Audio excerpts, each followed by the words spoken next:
우리 서로 옆 사람과 다시 한 번 더 힘있게 서로 축복하십시다. 메리 크리스마스 축복하십시다.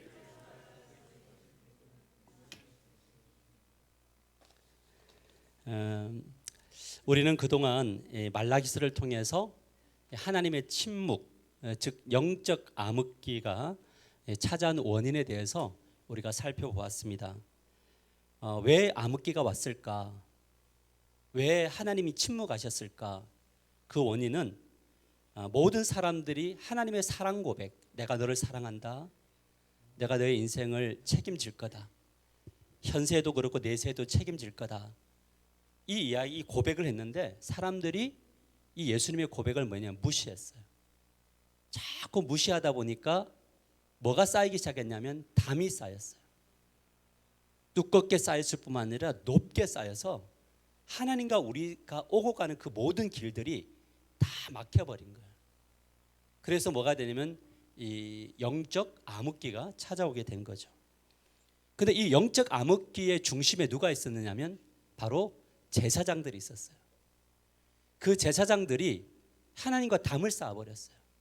그러니까 제사장은 원래 뭐냐면 하나님께 복을 받아 복을 선포하고 나누는 통로인데, 제사장이 복이 막혀버리니까 성도들도 복이 당연히 막히게 되고 점점 성도들마저도, 이스라엘 백성들도 담을 쌓아가더라는 거죠.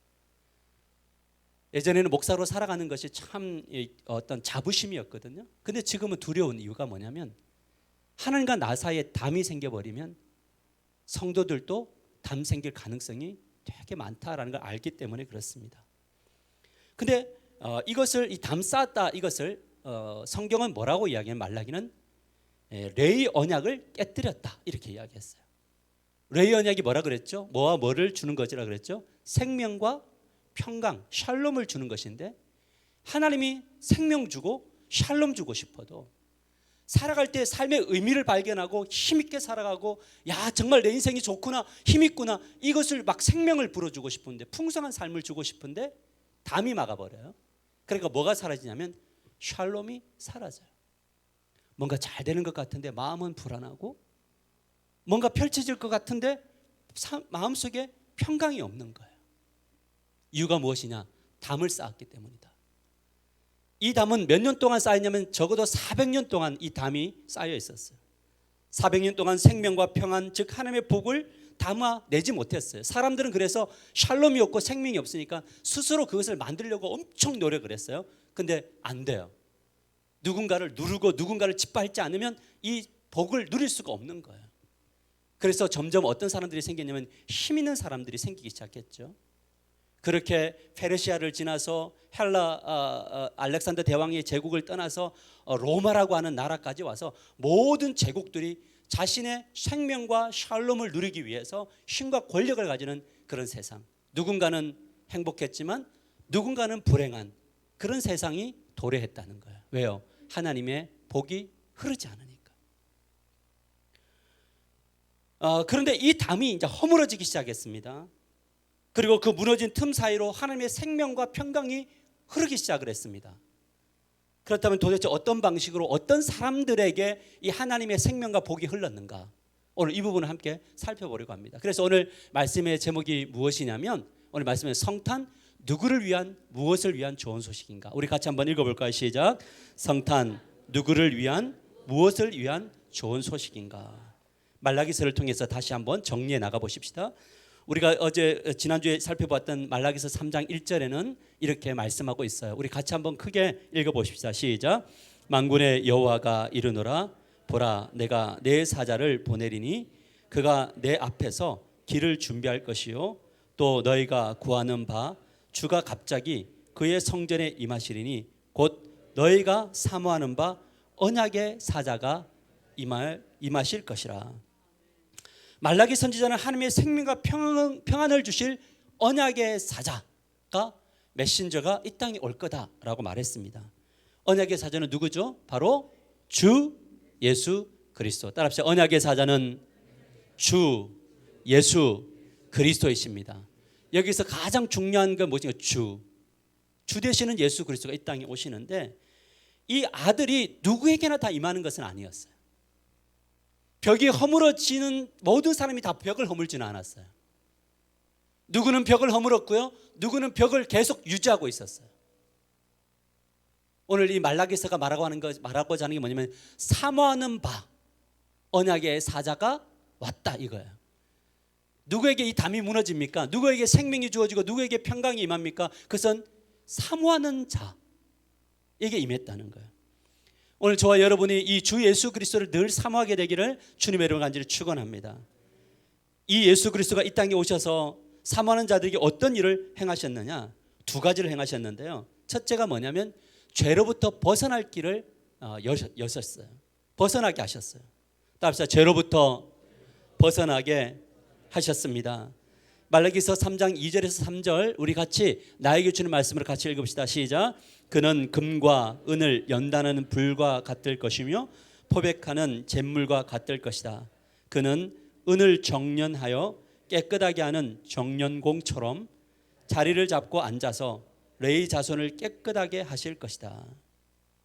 언약의 사자가 와서요, 제일 먼저 하는 게 정련공같이 앉아서 레위 자손들 앞에 앉아서 그들을 뭐하게 한다고요? 깨끗하게 해주신다는. 뭐로부터 깨끗하게 하는 겁니까? 죄로부터 깨끗하게 해주시는 거죠.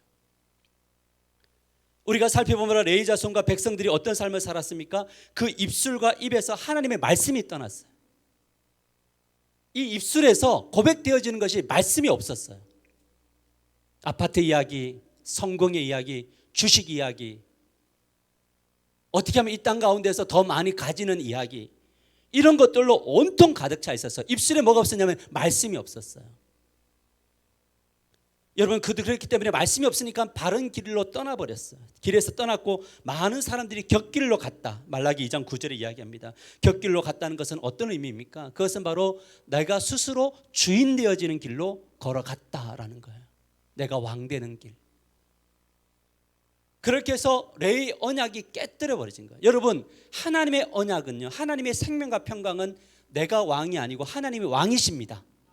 이 고백을 하는 사람들에게 생명이 주어지고 평강이 주어진 것을 믿으시길 바랍니다. 하나님을 주권자로 모시면요, 우리의 삶 속에 샬롬이 올 수밖에 없어요. 저는 우리 하나교회가 이 복을 진짜 풍성하게 누리게 되기를 주님의 이름으로 간절히 축복합니다. 우리 옆 사람과 인사할까요? 생명과 평안이 당신에게 있기를 원합니다. 아멘이죠. 예수님이 이 땅에 오셔서 십자가 위에서 사람들의 원죄와 자범죄를 다 도말하셨어요. 왜냐하면 정령권처럼 주님이 십자가 위에서 십자가로 나오는 사람들, 레위 자손들에게요, 사모하는 자손들의 모든 죄를 다 씻기시는 삶을 지금도 하고 계시고 십자가 위에서 하셨음을 믿으시길 바랍니다. 그래서 그리스도인은 어떤 사람인 줄 아세요? 죄로부터 자유하는 사람이에요. 답시다. 죄책감으로부터 자유케 하소서. 아멘이죠. 그래서 이 부분을 베드로는 뭐라고 이야기하냐면요, 이렇게 말합니다. 같이 한번 읽어봅시다. 사도행전 2장 38절 시작. 베드로가 이르되 너희가 회개하여 각각 예수 그리스도의 이름으로 세례를 받고 죄 사함을 받으라. 그리하면 성령을 선물로 주시리라. 예수님은 자신의 자신이 왕되는 이 죄로부터 회개하고 예수님이 나의 주인이십니다, 이렇게 고백하면서 세례를 받은 사람들에게는요, 무엇을 주시냐면 죄 사함을 허락해 주시는 거예요. 여러분들이 진실로 예수를 믿었다면 죄 사함을 받았음을 믿으시길 바랍니다. 근데 이 죄 사함 받은 사람들에게 뭘 주시는 줄 아세요? 성령을 선물로 주신다. 여러분, 알을 달라고 하고 생선을 달라고 할 때 하나님께서 가장 좋은 거 주시는데, 그 가장 좋은 것이 뭐냐면 성령을 너에게 주시리라. 여러분, 저는 올 한 해 이 마무리하면서 우리가 성령으로 충만한 이 12월 달이 되기를 주님의 이름으로 간절히 축원합니다. 1월 1일이 성구 영신님에 드려지는 그날이 뭔가 기대가 되고 희망이 되고 하나님이 역사하시는 그 놀라운 그 앞서 계신 하나님이 보이게 되기를 주님의 이름으로 간절히 축원합니다. 하나님이 정말 멋지시다라는 것을 저는 이번 주에도 많이 느꼈어요. 나중에 한번 간증하겠지만, 야, 하나님이 이렇게 일하고 계시는구나를 보여주시더라고요. 그것도 우연히, 그것도 예측하지 않았던 그 어떤 현장에서, 한 목사, 너는 너의 일을 해야 돼. 이때까지 이 교회가 왕이 나였다는 걸 너가 인정했잖아. 앞으로도 계속 그 일을 해나가라. 그러면 다른 부분들은 내가 움직이고 있어, 준비하고 있어, 계획하고 있어, 하나님 함께 할 거야. 야, 그거를 느끼면서 돌아오는데요, 얼마나 기분이 좋은지. 근데 이 들떠 있는데 다시 또 차분해지는 거예요. 왜 차분해지는 줄 아세요? 이거 바라보고 그거 보고 가다 보면 또 넘어지니까 차분하게 또 주님을 주권을 인정하며, 예, 주님, 제가 주님의 일을 하겠습니다. 그러기 위해서 우리에게 필요한 게 뭔지 아세요? 성령의 충만함이에요.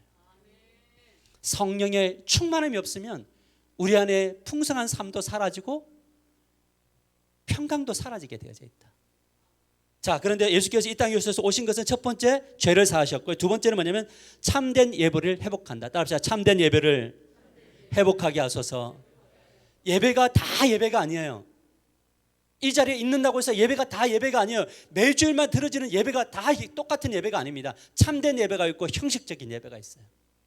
예수님의 십자가는 참된 예배를 회복하기 위한 십자가. 이것을 우리는 기억해야 됩니다. 그래서 말라기서 3장 3절에서 4절 이렇게 말씀하고 있습니다. 같이 한번 생각하면서 읽어봅시다. 시작. 금속 정령공이 은과 금을 정련하듯이 그가 그들을 깨끗하게 하면 그 레위 자손이 나 주에게 올바른 제물을 드리게 될 것이다. 유다와 예루살렘의 제물이 옛날처럼 지난 날처럼 나 주를 기쁘게 할 것이다. 여기서 말하는 것은 단순히 제물이 아니라요, 물질이 아니라 올바른 예배가 회복된다는 거예요. 하나님이 진짜 받기 원하시는 게 뭔지 아세요?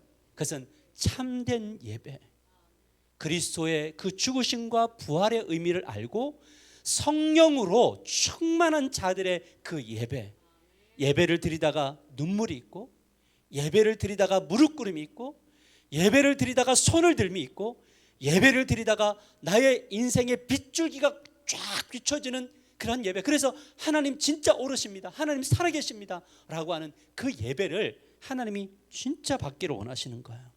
근데 이것이 누구를 통해서만 이루어지냐면 죄 용서를 받은 이와 사모하는 이 성령 충만한 자가 예배를 드릴 때 이런 현상을 체험할 수 있게 되는 거죠. 성령 충만할 때 성령은 우리를 어디로 인도하시느냐? 그것은 바로 하나님이 찾으시는 예배자 되게 하시는 거예요. 여러분, 이 땅에 너무 많은 예배가 있어요. 많은 사람들이 지금도 예배를 드리고 있어요. 그런데 하나님이 찾으시는 예배자는 그렇게 많지 않아요. 우리 하나가족 여러분들이 하나님이 주목하시고 찾으시는 참된 예배자가 되시기를 주님의 이름으로 간절히 축원합니다. 여러분, 요한복음 4장 23절에 26절에 이 부분을 어떻게 말씀하냐면 나에게 주신 말씀으로 크게 읽습니다. 시작. 아버지께 참되게 예배하는 자들은 영과 진리로 예배할 때가 오나니 곧 이때라. 아버지께서는 자기에게 이렇게 예배하는 자들을 찾으시느니라. 하나님은 영이시니 예배하는 자가 영과 진리로 예배할지니라. 할렐루야. 저희 교회가 올해 한 중반부부터 시작되어진 예배에 지금 훈련이 있어요. 무엇이냐면 10분 전에 나오자. 그리고 그곳에서 앉아가지고 기도해보자. 어떤 기도를 하는 겁니까? 하나님, 사실 예배를 드리러 올 때 우리의 마음속에 너무나 복잡한 일들이 많습니까? 나의 미래, 나의 앞에 좀 펼쳐진 어떤 어려운 일들, 해결되지 못하는 이 답답함, 그것을 가지고 왔는데 그 답답함이 담이 돼가지고 하나님의 은혜를 막아버리는 거예요. 그러니까 예배는 드리고 있는데 생각이 그곳에 머물러서 막 괴롭고 힘들고 그렇게 예배하다가 돌아가는 성도들이 있다는 거예요. 근데 이 담을, 이 일주일 동안 쌓였던 이 담을 걷어내야 돼요. 어떻게 걷어내야 되느냐? 오면서 기도하는 거. 하나님, 저에게 이런 복잡한 일이 있습니다. 이런 고민이 있습니다. 이런 아픔이 있습니다. 이런 즐거움이 있습니다. 하나님, 제가 오늘 예배하러 가는데 이것을 이 시간부터 무너뜨립니다. 딱 앉아가지고 하나님, 저의 마음속에 생명 주시고 샬롬 주시고 진리가 들려지게 해주십시오 라고 기도하는데, 기도를 딱 하다가 그래도 시간이 좀 남아서 눈을 돌아서 보면 지체들이 이제 보이기 시작하는 거예요. 근데 그 지체들의 얼굴을 보니까 밝은 해처럼 빛나는 이들이 있는가 하면 정말 무거운 그 기운이 느껴지는 지체들이 보일 때, 그때 앉아가지고 우리는 기도하는 거. 하나님, 저분이 일주일 동안 저는 잘 모르지만 참 힘들게 산 것 같습니다. 하나님, 오늘 이 예배 가운데 하나님의 강력한 역사가 일어나기를 원합니다. 목사님의 얼굴을 보면서 목사님이 준비할 때 막 영적인 씨름을 하고 있는 걸 보이면 하나님, 저 목사님이 지금 영적으로 싸우고 있습니다. 이 예배 시간 5분 간격 앞에 엄청난 싸움을 싸우고 있습니다. 하나님 도와주셔서 그 목사님을 통해서 전해지는 생명의 말씀이 우리의 심령 속에 깊이 뿌리내리게 해주십시오라고 하는 그 눈물의 기도가 있을 때요, 그곳에 하나님의 강력한 은혜가 부어지는 거예요. 2부 예배를 드리는데 10시부터 11시간의 사이에 얼마나 또 많은 전쟁이 있습니까? 중복 기도팀들이 기도해주고 모두가 기도해줄 때 우리 주일학교 예배가 살아나는 거, 우리 교사들이 살아나는 이런 예배들, 이런 예배가 우리 가운데 있을 때 뢰의 언약이 주어지는 거예요. 풍성한 은혜가 이상하게 부어지는 거예요. 찬양을 드리는데 은혜가 부어지는 거예요. 거기 가운데 뭐가 있냐면 평강이 임하게 되는 거예요. 오늘 우리 이제 아이들 성탄 발표가 있다 보니까 아이들이 일찍 왔어요. 연습을 막 하는데 막 분주해졌어요. 예배 시간은 다가오는데 분주해지고, 저도 찬양 연습해야 되는데 연습 시간이 부족해요. 근데 여러분, 순간적으로 제 멘탈이 살짝 흔들리더라고요. 그런데 다시 금방 잡았어요. 왠지 아세요? 하나님, 분주하지만 저는 찬양할 겁니다. 오늘 엎드려 절할, 이 찬양할 겁니다. 이 고백을 하고 첫 곡부터 세 곡을 부르는 그 시간에 나의 영이 달라짐을 경험해요. 흔들렸던 멘탈이 점점점 가면서 엎드려 절합니다, 엎드려 절합니다 라고 할 때 하나님이 나의 마음을 만지시고 생명 주시고 샬롬을 주시는 그것을 경험하는 거예요. 이런 예배를 하나님이 받으시는 거죠. 그러나 이 하나님의 예배란 무엇입니까? 하나님의 백성이 하나님의 통치를 받는 것이에요. 내가 주 앞에 뭐 하는 거 아니에요. 하나님 나를 통치하십시오. 거기에 대해서 반응하면 되는 겁니다. 하나님의 주권을 인정하며 예수 그리스도의 십자가의 은혜를 찬양하고 성령이 이 진리로 이끌 때 그 진리 안에서 자유하게 되는 것.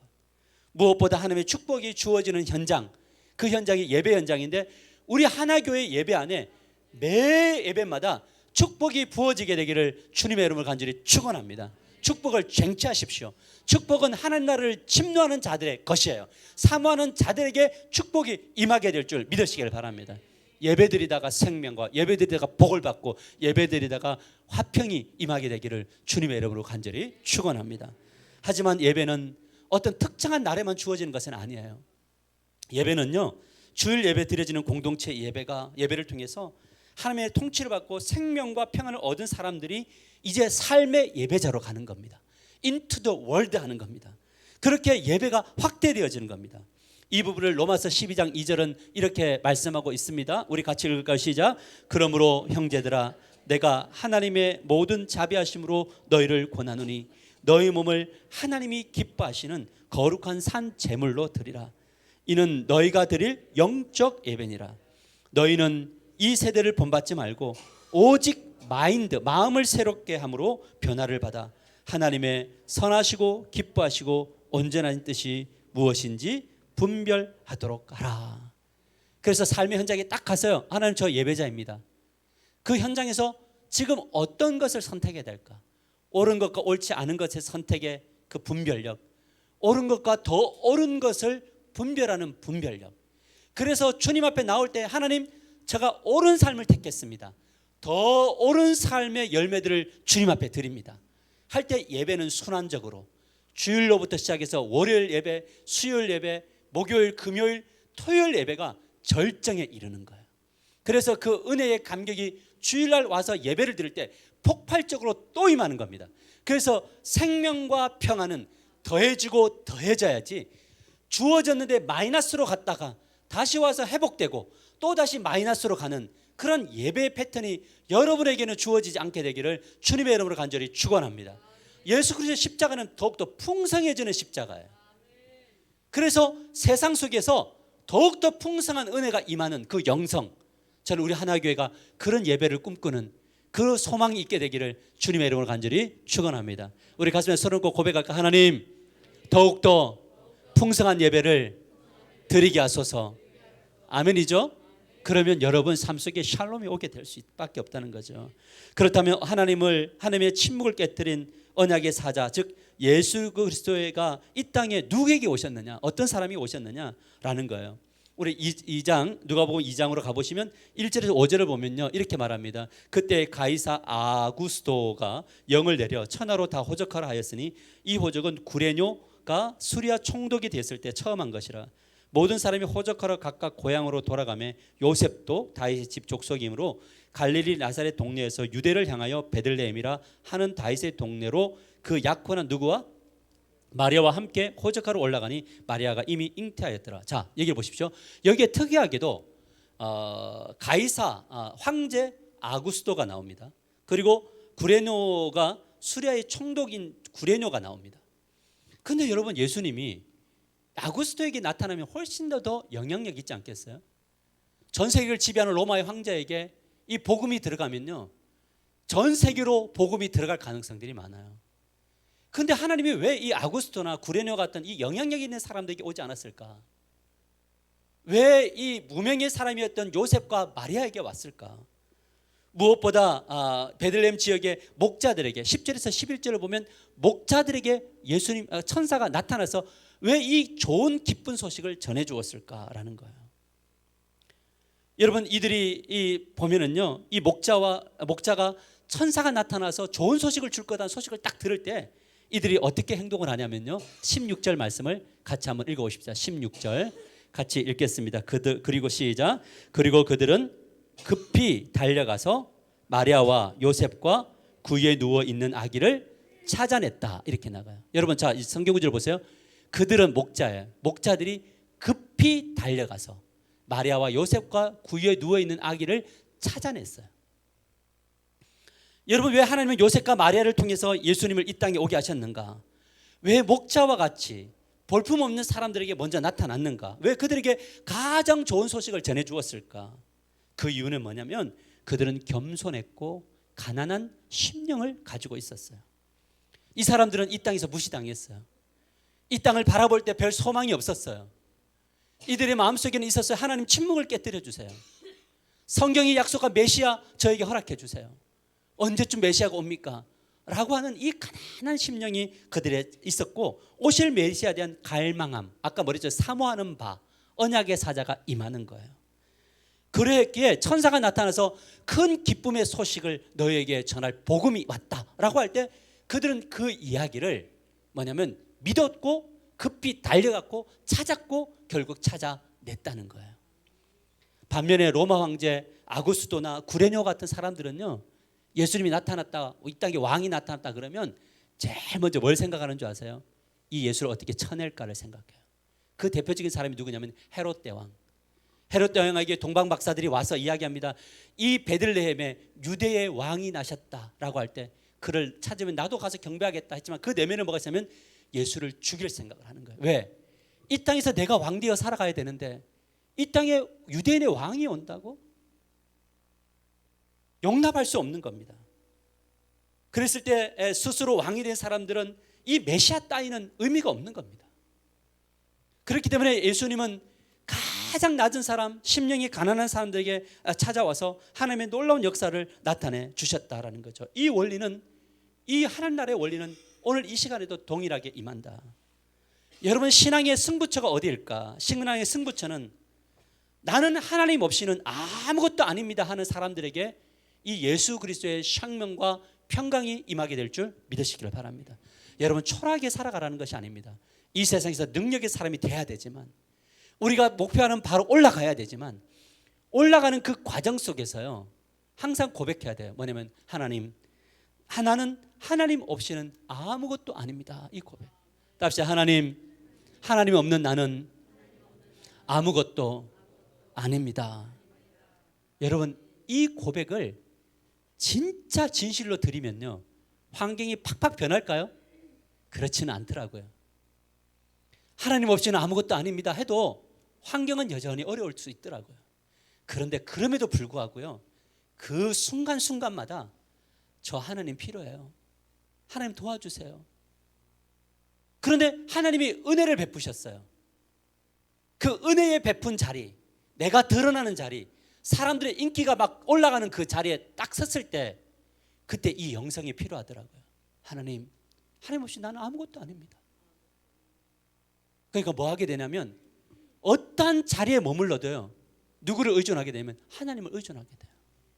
근데 그때 하나님이 일하셔요. 그 일하심을 보게 되니까 뭐가 되냐면 큰 일이 드러나면 드러날수록 더욱더 겸손한 자리, 십자가의 자리, 부활의 자리로 돌아가서 하나님의 백성답게 사는 놀라운 역사가 일어나게 되더라라는 거죠. 여러분, 그렇다면 이 예수님을 만난 목자들이 어떤 일을 하게 되냐면 누가복음 2장 17절 우리 같이 한번 18, 20절까지 한번 읽어보십시다. 같이 읽겠습니다. 시작. 보고 천사가 자기들에게 이 아기에 대하여 말한 것을 전하니 듣는 자가 다 목자들이 그들에게 말한 것을 놀랍게 여기되 마리아는 이 모든 말을 마음에 새기어 생각하니라. 목자들은 자기들에게 이르던 바와 같이 듣고 본 그 모든 것으로 인하여 하나님께 영광을 돌리고 찬송하며 돌아가니라. 이렇게 이야기해요. 여러분, 가난한 심령을 가진 사람들은요 어떻게 살아가냐면 이렇게 살아갑니다. 마음에 두어요.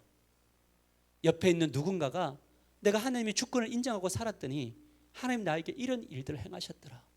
예수님은 우리의 주인이시더라. 우리가 이분을 믿고 걸어가자. 이러면 심령이 가난한 사람들은 마음에 새겨요. 아, 나도 저렇게 살아야겠구나. 근데 심령이 완악한 사람들은 비웃어요. 너 따위가 뭐 그런 이야기를 하느냐. 여러분, 우리의 마음속에는 더 가난한 마음이 이 마리아 요셉처럼 있어야 돼요. 누군가가 하나님을 따라 걸어가다가 받은 생명과 복을 받을 때, 평안이 있을 때, 아, 저렇게 하면 되는 거구나 라고 하는 것을 마음에 새기는데, 목자는 그 듣고 본 바대로 와서 예수님을 만났는데, 예수님을 만나고 그 예수님을 마음에 품고 하나님께 영광을 돌리며 마음에 돌아갔어요. 찬송하며 돌아가더라. 오늘 이 예배가 예수 그리스도가 여러분의 주되심을 인정하고 예수 그리스도가 여러분에게 생명과 평안을 주실 분이신 줄 믿으시고 돌아갈 때 돌아가는 그 길에 영광과 찬송이 넘치게 되기를 주님의 이름으로 간절히 축원합니다. 말씀을 맺으려고 합니다. 성탄 누구를 위한, 무엇을 위한 좋은 소식인가? 이것이 오늘 말씀의 제목이죠. 성탄은 누구를 위한 것입니까? 하나님의 침묵이 영적 암흑기임을 인식하는 분들에게 예수 그리스도는 임하시는 거예요.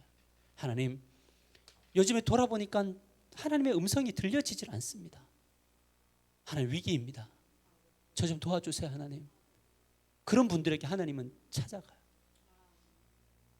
하나님, 저 주일날 예배 드렸습니다. 일주일에 나의 삶 속으로 살아갈 때니까 그냥 하나님 지켜봐 주시고 복 주십시오.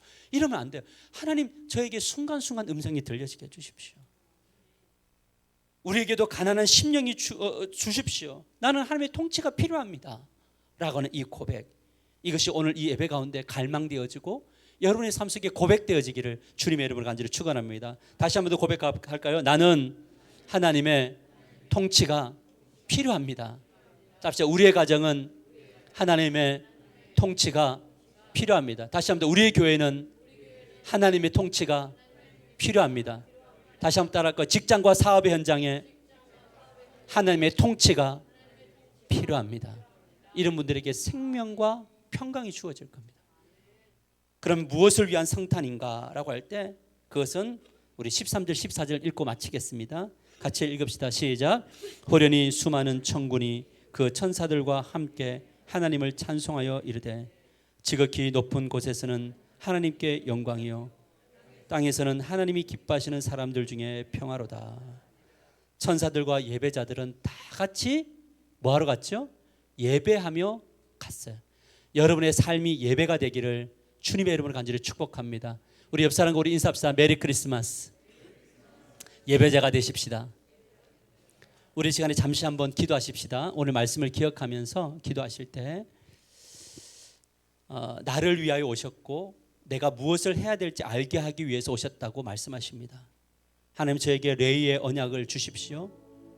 오늘 이 시간 그리스도의 이 탄생을 찬양하고 십자가를 바라보고 성령의 능력을 사모합니다. 나에게 그런 은혜를 베풀어 달라고 기도하십시다. 하나님의 크신 은혜가 넘치게 해달라고 기도하십시다. 그래서 내가 삶의 예배자가 되게 해달라고, 우리의 가정이, 우리 교회가 그렇게 되게 해달라고 우리 다 같이 기도합니다. 기도합시다. 살아계신 하나님 아버지, 감사를 드립니다. 오늘도 주님께서 저희들을 불러 모아주셔서 하나님 역사하여 주시기를 원합니다. 하나님 도와주세요 아버지. 은혜를 베풀어 주세요 아버지. 주님의 그 나라가 우리 가운데 임할 수 있도록 도와주시기를 원합니다 아버지.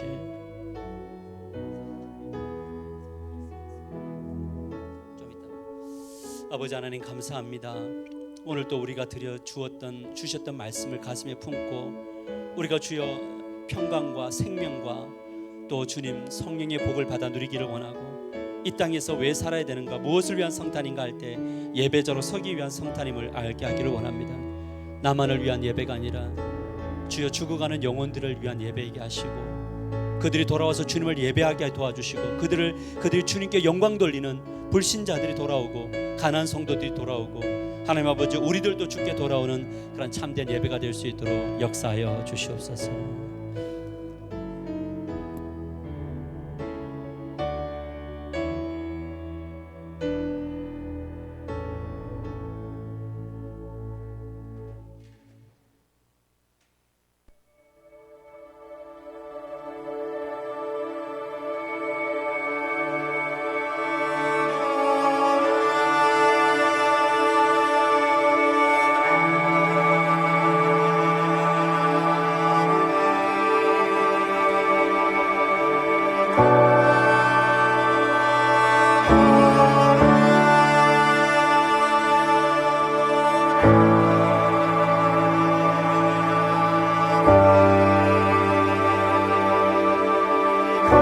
You call me out upon the waters, the great unknown, where feet may fail. And there I find you in the mystery, in oceans deep. My faith will stand.